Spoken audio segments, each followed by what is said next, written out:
Hi guys, जय श्री कृष्णा।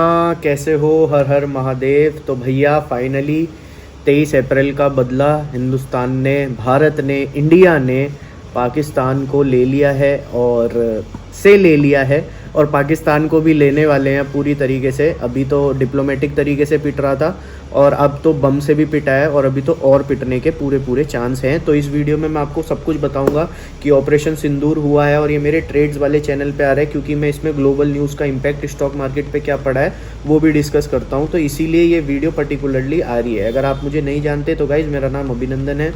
मैं stock market और क्रिकेट एनालिसिस एंड गेमिंग का बहुत बड़ा शौकीन हूँ और उसी के मेरे बहुत सारे चैनल्स हैं। आप चैनल के बायो में जाके मेरे सारे चैनल्स को चेकआउट कर सकते हैं। तो चलिए टॉपिक पे वापस आते हैं। तो गाइज़, आज रात को 1:05 पे इंडियन आर्मी ने ऑपरेशन सिंदूर लॉन्च करा और 1:30 पे ये लोग सारी पूरी इंडियन आर्मी और नेवी अपने एयरफोर्स, इंडियन आर्मी और एयरफोर्स कैंप में वापस आ गए। सिर्फ यानी 25 मिनट लगे हम लोगों को टारगेट्स को सबको टेक डाउन करने में। मतलब 1:05 पे शुरू हुआ और 1:30 पे ख़त्म हुआ और इस दौरान हमने 9 टारगेट्स उड़ा दिए। और आप सुबह से इंस्टाग्राम पे रील देख रहे होंगे कैसे भड़ भड़ भड़ भड़ भड़ भड़ मतलब गिर रहा है और कैसे पाकिस्तानी लोग भागे जा रहे हैं। भाई मार दिया।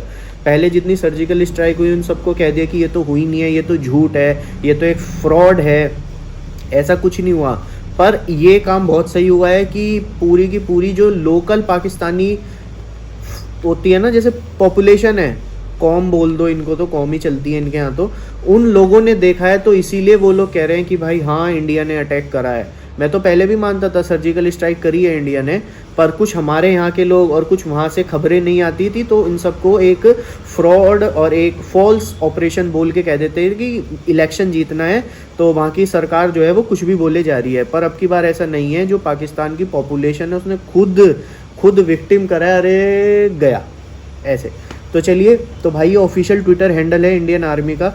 उससे पहले मैं आप लोगों को कुछ बता देना चाहता हूँ कि भाई आज 10:30 पे एक मीटिंग होती है। मीटिंग क्या, एक ब्रीफिंग होती है कि आज जो हुआ है उसमें क्या क्या इंडियन आर्मी और इंडियन नेवी ने करा है। तो पहले तो शुरू से शुरू करते हैं, ठीक है। ये देखो, वाइल ये हैं हमारे फॉरेन सेक्रेटरी, ओके। और पहले तो 2001 का पार्लियामेंट का दंगा दिखाया है इसमें, जिसमें 9 डेथ्स हुई थी। मैं इसको थोड़ा सा इधर कर देता हूँ तो जिससे आप लोगों को थोड़ी सी आसानी रहेगी देखने में, ठीक है, क्योंकि मैं पूरी नहीं चला सकता, कहीं कॉपीराइट ना आ जाए। देन अक्षरधाम 2002 में हुआ, उसमें 31 की डेथ हुई, 80 इंजर्ड हुए। देन मुंबई अटैक 2008, 164 किल्ड और 300 से ज़्यादा इंजर्ड हुए, जो 26/11 हुआ था जिसमें कसाब आया था। देन उरी अटैक 2016 में 20 जवान हमने शहीद करे थे 2016 में जो उरी अटैक हुआ और 21 घायल हुए इसमें। और पुलवामा अटैक 2019 में 40 की मौत हुई और 5 इंजर्ड हुए। तो ये पूरी की पूरी सबसे पहले ब्रीफिंग में ये स्टोरी और यानी कि ये वीडियो दिखाई थी कि पाकिस्तान ने कितने अटैक करे हैं और हम लोगों ने कितने अपने सोल्जर को शहीद हुए हैं हमारे यहाँ के लोग। और उनकी तरफ से अब हर बार यही आता है कि हम लोगों ने नहीं करा, ठीक है। और ये पहलगाम 2005 जिसमें 26 लोगों की डेथ हुई है और 17 लोग इंजर्ड हुए हैं। और ये पूरा है, over 600 securities personnel has been laid their lives, more than 1400 injured while protecting the nation from this source of cross-border terrorism. More than 350 civilians have consumed to cross-border terrorism in the past decades and 800 injured. तो भाई आप देख सकते हो किस level पे पाकिस्तान हर बार terrorism promote करता है और इसको फंडिंग भी मिलती है टेररिज्म को प्रमोट करने की। और इनके डिफेंस मिनिस्ट्री भी जाके स्काई न्यूज़ के ऑफिशियल चैनल पे बोलते हैं कि हम ग्रेट ब्रिटेन और यूएस के लिए कर रहे हैं। अब उन्होंने बोला तो इसलिए होगा कि ये ग्रेट ब्रिटेन और अमेरिका का चैनल है तो उन लोगों को लगेगा कि हम लोगों ने पाकिस्तान को पैसे दिए हैं, पर उनको ये नहीं पता कि ये न्यूज़ जो है वो पूरे वर्ल्ड वाइड जाएगी। और मोदी गवर्नमेंट ने तो अब की बार इन लोगों के सारे ट्विटर हैंडल भी उड़ा दिए हैं इंडिया से भी इन्हें कोई व्यूअरशिप नहीं मिलेगी और ये अपने ही जाल में फंस गए। ये गए थे कि अमेरिका ने हमारे से करवाया है, 3 डिकेड से हम लोग कर रहे हैं और इसका पछतावा अब हम लोगों को है पर अब नहीं है। तो ये अपने ही जाल में फंस गए, पर ये मानते नहीं है। उसके बाद भी एक फॉल्स ऑपरेशन इसको बोल रहे हैं और कह रहे हैं कि हमने तो 5 जेट गिरा दिए हैं, 50 गिरा दिए, 500 गिरा दिए हैं। वो लोग जो प्लेन जेट चला रहे थे उन्होंने वाइट झंडी निकाल के खड़े हो गए हैं कि बातचीत कर लेते हैं। ये सब झूठी और फ्रॉड बातें हैं, ठीक है। तो सबसे पहले ये होता है और उसके बाद मैं आप लोगों को बता देता हूँ ऑपरेशन सिंदूर हुआ था और मैं आपको इनके बारे में भी बता देता हूँ। 1 मिनट रुको बस। तो गाइज़ ये हैं विक्रम मिश्री जो कि हैं, इनके बारे में भी बता देता हूँ। विक्रम मिश्री जो है एक Indian diplomat of Indian foreign services हैं, currently serving as 35th foreign secretary of India, ठीक है। जब पहलगाम अटैक हुआ था उसके बाद जो इंडिया ने विद इन 24 आवर्स में जो एक्शंस लिए थे, इंडस्ट्री को बैन करा था और सारे पाकिस्तानियों को कहा था कि मुल्क छोड़ के जाओ, और जो वीज़ा था उसको भी बैन करा था। तो वो अनाउंसमेंट भी विक्रम मिश्री सर ने ही करी थी जो फॉरेन सेक्रेटरी ऑफ इंडिया के हैं। ओके, तो चलो मैं अब आप लोगों को लेके चलता हूँ इन पे। अब थोड़ा सा सुना देता हूँ फिर मैं आपको बता दूंगा।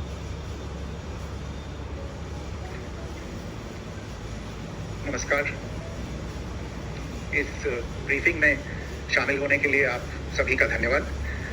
जैसा कि आप सभी जानते हैं, 22 अप्रैल 2025 को लश्कर तैयबा से संबंधित पाकिस्तानी और पाकिस्तान प्रशिक्षित आतंकवादियों ने भारत में जम्मू और कश्मीर के पहलगाम में भारतीय पर्यटकों पर बर्बरतापूर्ण हमला किया। 25 भारतीयों और 1 नेपाली नागरिक को कायरतापूर्ण मौत के घाट उतार दिया गया। मुंबई के 26 नवंबर 2008 के हमलों के बाद ये भारत में हुई किसी आतंकवादी हमले में मारे गए आम नागरिकों की संख्या की दृष्टि से सबसे गंभीर घटना है। पहलगाम का हमला अत्यधिक बर्बरतापूर्ण था, जिसमें वहां मौजूद लोगों को करीब से और उनके परिवारों के सामने सिर पर गोली मारी गई। और हाँ गाइस, उरी और पुलवामा में जो हुआ था उसमें तो इंडियन सोल्जर्स शहीद हुए थे और 26/11 में जो सिविलियंस थे वो, इसलिए विक्रम मिश्री सर ने बोला है कि 26/11 के बाद अब हमारे जो लोकल सिविलियंस हैं उनको अटैक करके बोला गया था। और आप वीडियो में बने रहना, थोड़ी सी बोरिंग अगर आपको लग रही हो तो आप थोड़ा सा फॉरवर्ड कर सकते हो, क्योंकि इसको मैं पूरी ब्रीफिंग तो नहीं दिखा सकता है, आपको भी पता है। बस थोड़ा सा आपको समझा रहा हूँ कि विक्रम मिश्री सर ने कैसे शुरुआत करी। सबसे पहले वो वीडियो दिखाई, उसके बाद इन लोगों ने, विक्रम सर ने ये करा। परिवार के सदस्यों को जानबूझकर आघात पहुंचाया गया, साथ ही उन्हें ये नसीहत भी दी गई कि वे वापस जाकर इस संदेश को पहुंचा दें। जैसे उन्होंने कहा था ना कि एक लेडी ने कहा था कि मेरे पति को मार दिया तो मुझे भी मार दे, पर उसने कहा नहीं, जाके मोदी को बताना। तो उस बात पे ये है। ये हमला स्पष्ट रूप से जम्मू और कश्मीर में बहाल हो रही सामान्य स्थिति को बाधित करने के उद्देश्य से किया गया था, क्योंकि पर्यटन फिर से अर्थव्यवस्था का मुख्य आधार बन रहा था। इस हमले का मुख्य उद्देश्य, और भाई पहलगाम में जो लोकल्स थे उन लोगों ने खुद कहा था कि 370 हटने के बाद से इतने लोग आए हैं, वहाँ पे टूरिस्ट बढ़ा है। पहले तो लाखों में लोग आ रहे थे, 10 लाख, 5 लाख, 40 लाख, और अब इस साल में और पिछले साल का मिला के 2 करोड़ लोग पहुँचे थे जम्मू कश्मीर में। और वहाँ पे जाके उन लोगों ने ऐसा टेररिस्ट अटैक करा कि वहाँ पे कोई ना आए, एक डर का माहौल बना रहे पहलगाम में और पूरे POK के एरिया के आसपास कि भैया नहीं वहाँ नहीं जाना। वो तो क्योंकि वो लोग डेवलपमेंट चाहते ही नहीं है उस एरिया का, कि वहाँ पे कुछ डेवलपमेंट हो, वहाँ के लोग की कुछ आमदनी बढ़े और वो लोग एक अच्छा जीवन जी सकें, जो वो पहले टेररिस्ट अटैक में थे। अब 370 हटने के बाद से ये हुआ है, पर अब देखना यार ये क्या पिटेंगे ना पाकिस्तानी। प्रतिकूल रूप से प्रभावित करना था। पिछले वर्ष आप सभी जानते हैं 2.25 करोड़ से अधिक पर्यटक कश्मीर आए थे। ये देखो, जैसे कि मैंने कहा उससे पहले 40 लाख, 10 लाख, 20 लाख ऐसे थे, और अब 2.25 करोड़ लोग कश्मीर पहुंचे थे। तो आप ये देखो वहाँ का टूरिस्ट लेवल और वहाँ का रिवेन्यू कितना जनरेट हुआ उस स्टेट के लिए। और जो लोकल लोग हैं जो वहाँ कावा बेचते हैं, जो बोट चलाते हैं, उनका तो रोजी पानी यही था ना टूरिस्ट से। अब वो सब भी बंद करवा दिया सिर्फ इन जिहादियों ने। इस हमले का मुख्य उद्देश्य इसलिए संभवतः ये था कि इस संघ राज्य क्षेत्र में विकास और प्रगति को नुकसान पहुंचाकर इसे पिछड़ा बनाए रखा जाए और पाकिस्तान से लगातार होने वाले सीमा पार आतंकवाद के लिए उपजाऊ जमीन बनाने में सहायता की जाए। हमले का यह तरीका जम्मू और कश्मीर और शेष राष्ट्र दोनों में सांप्रदायिक दंगे भड़काने के उद्देश्य से भी प्रेरित था। इसका श्रेय सरकार और भारत के सभी नागरिकों को दिया जाना चाहिए कि इन प्रयासों को विफल कर दिया गया। एक समूह ने खुद को रेजिस्टेंस फ्रंट TRF कहते हुए इस हमले की जिम्मेदारी ली है। यह समूह संयुक्त राष्ट्र द्वारा प्रतिबंधित पाकिस्तानी आतंकवादी समूह लश्कर तैयबा से जुड़ा हुआ है। ये उल्लेखनीय है कि भारत ने मई और नवंबर 2024 में संयुक्त राष्ट्र की 1267 कमेटी की सैंक्शंस मॉनिटरिंग टीम को अर्धवार्षिक रिपोर्ट प्रस्तुत की थी, जिसमें टीआरएफ के बारे में साफ इनपुट दिए गए थे। इससे पाकिस्तान स्थित आतंकवादी समूहों के लिए कवर के रूप में टीआरएफ की भूमिका सामने आई थी। ठीक है गाइस, तो मैं सारा तो नहीं दिखा सकता, आप समझ लेना। और अब मैं आपको बताता हूँ कि इस ब्रीफिंग के बाद हुआ क्या। तो इस ब्रीफिंग के बाद जो हमारी दो, एक कर्नल हैं और एक जनरल हैं, उनकी एक ब्रीफिंग हुई, मतलब उन्होंने भी अपनी पूरी की पूरी स्टेटमेंट दी। और वो स्टेटमेंट कुछ ये है।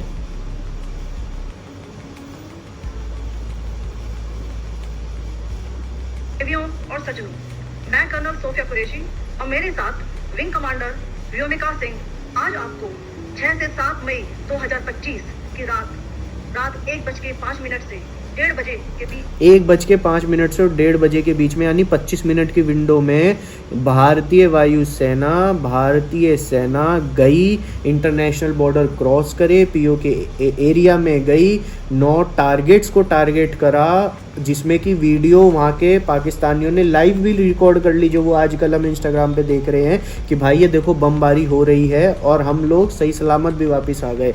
ये बहुत बड़ा एक खुशी का मौका है गाइस हम लोगों के लिए। पर अभी कुछ लोग और कहेंगे ना यार थोड़ा सा और, तो अभी रुको, पिक्चर अभी बाकी है। भारतीय सशस्त्र बलों द्वारा अंजाम दिए गए ऑपरेशन सिंदूर के बारे में जानकारी दी। ऑपरेशन सिंदूर 22 अप्रैल को पहलगाम में हुए विभत्स आतंकवादी हमले के शिकार मासूम नागरिकों व उनके परिवारों को न्याय देने के लिए लॉन्च किया गया था। इस कार्रवाई में 9 टेररिस्ट कैंप्स को टारगेट किया गया और पूरी तरह से इसे बर्बाद किया गया। 9 टेररिस्ट कैंप को टारगेट करा गया और पूरी की पूरी तरीके से बर्बाद किया।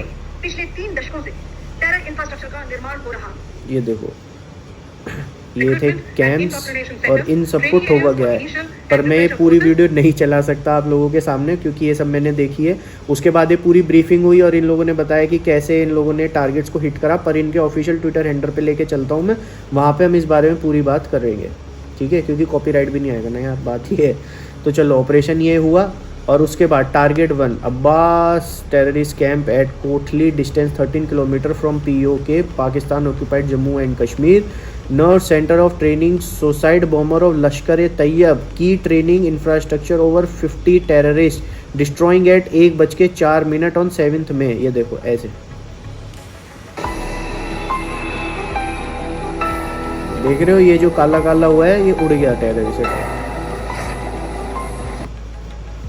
इंडियन आर्मी कहते हैं हमें, इंडियन आर्मी।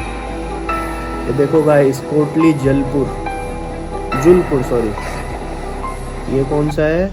जुलपुर टेररिस्ट कैम्प है Kotli, distance 30 kilometre from line of control, Pakistan occupied Jammu and Kashmir, control centre and base of Lashkar e Taiba, used to reveal of terrorism in Jammu and Kashmir. ये देखो 1:04 पे कोटली में ठोका गया और ये भी कोटली में ही हुआ 1:08 पे, मतलब 4 मिनट की विंडो में वहाँ गए यहाँ गए। यार क्या हुआ होगा। और ये देखो, ये लाइव है, ब्रिक्स की न्यूज़ दिखा रहा हूँ मैं आपको। ये देखो लाइव दिखा रहा हूँ। ये जब वहाँ पे अटैक हो रहे थे, ये पाकिस्तान में लोग हैं, ये जा रहे हैं, ये फट जैसी फटा। तो देखो कैसे भागेंगे अब ये। ओ भागो भागो भागो भागो भागो भाई। ये तो बहुत सही हुआ कि पाकिस्तान की पब्लिक ने देख लिया ये, नहीं तो अब जैसे कह रहे हैं ना कि हमने तो 5 जेट गिरा दिए इंडिया के, वहाँ का वो पायलट झंडी लेके खड़ा होगा कि बातचीत। ये फर्जी लोग हैं, ये पाकिस्तान मुल्क ही फर्जियों का है। और भाई एक चीज़ और आपको बता देता हूँ, ये है Manoj sir, 38 chief of army staff Indian army. तो देखो बेसिकली ये चीज़ तो हो गई थी 1 से 1:30 बजे के बीच में, तो 2 बजे तक का खेला ख़त्म हो गया था। सुबह 5 बजे पूरी न्यूज़ में फैल जाती है कि भाई इंडिया ने पहला बदला ले लिया। पर जब सब लोग आराम से सुबह 9-10 बजे सो के उठे, 8:30-9 बजे उठे, उन्हें पता चला अरे अटैक हो गया, फिर वो देखने लगे क्या है। फिर ये सारी वीडियोज आई कि ऐसे अटैक हुआ, ऐसे सब कुछ प्रोग्राम करा गया, ठीक है। उसमें एक चीज़ और दिखाता हूँ मैं, ये देखो 24 strikes, 9 terror camp, 70 killed, India rained held for 25 minutes. जैसे कि मैंने कहा 1:05 से 1:30 के बीच में 25 मिनट में पूरा का पूरा इंटरनेशनल बॉर्डर क्रॉस करा, LOC के पार गए, पाकिस्तानियों के सामने उनके आतंकवादी भाइयों को ठोक के आए हैं।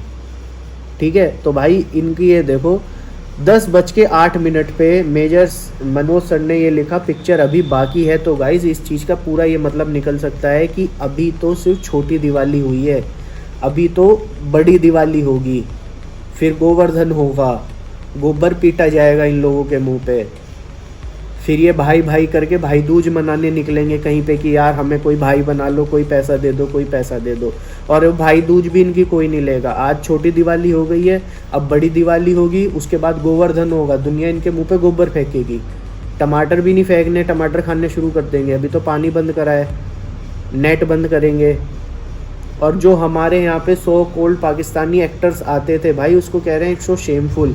जब ये लोग पहलगाम करते हैं, उरी करते हैं, पुलवामा करते हैं, उसमें तो जिहादी जन्नती वो हैं। और अगर हम लोग उसका बदला लें, टेररिस्ट अटैक को ही, टेररिस्ट कैंप को ही फोकस करें, तो ये शेमफुल एक्ट में डिक्लेयर हो जाता है। तो ये थोड़ा ना हम लोगों को ही सोचना चाहिए कि किसको खुदा और किसको क्या बनाना है और कौन क्या है। हर जो बड़ी स्क्रीन पे आ गया वो कोई ये नहीं कि बहुत बड़ा ही आदमी है। ठीक है, तो गाइज इस वीडियो में इतना ही, क्योंकि मेरा मन था कि मैं इस टॉपिक के ऊपर वीडियो बनाऊं, कुछ चीज़ बताऊं जो मुझे समझ आई और क्या क्या मैंने देखा इसमें, ये सब। और एक थोड़ा सा पोस्ट और है भाई, ये देखो, ये देखो, इंडिया मॉक ड्रिल की बातें कर रहा था पाकिस्तान भाई यही हुआ है। पूरे इंडिया को कहा कि 7 तारीख को मॉक ड्रिल है, मॉक ड्रिल है। जयपुर राजस्थान के एरियाओं में कह दिया कि हम लोग मॉक ड्रिल करेंगे, तुम ये मत समझना कि तुम्हारे यहाँ पे कुछ हो रहा है। और इंडियन आर्मी गई, ठोक ठाक के वापस आ गई। वो कह रहे यार ये तो चीटिंग कर दी, अब पता नहीं क्या होगा। कुछ नहीं होगा इनका, ये ऐसे ही होगा। ये यार ये बड़ी अच्छी वीडियो लगी मुझे। ये देखो, इंडिया मॉक ड्रिल करने की तैयारी कर रही थी और ये देखो ये मारा फिर से थोड़ी और तो चलो गाइज इस वीडियो में इतना ही। और मार्केट का इम्पैक्ट बता दूं तो मार्केट पे कोई भी इम्पैक्ट नहीं पड़ा है, बिल्कुल साइडवेज मार्केट रही है। तो इंडिया का इन्वेस्टर भी बहुत समझदार हो गया है कि उसे पता है कि घबराने की कोई ज़रूरत नहीं है। जब भारत की गद्दी पे नरेंद्र मोदी बैठे हैं तो are proudly honourable Shri Narendra Modi sir ji, proud to be Indian. ठीक है, हर रोज़ बोला करो ये I am proud to be an Indian. और प्राउड होना चाहिए तुम लोगों को कि कितना अच्छा लीडर हम लोगों ने चुना है। चलिए इस वीडियो में इतना ही। Till then take care, good bye, जय श्री कृष्णा, हर हर महादेव।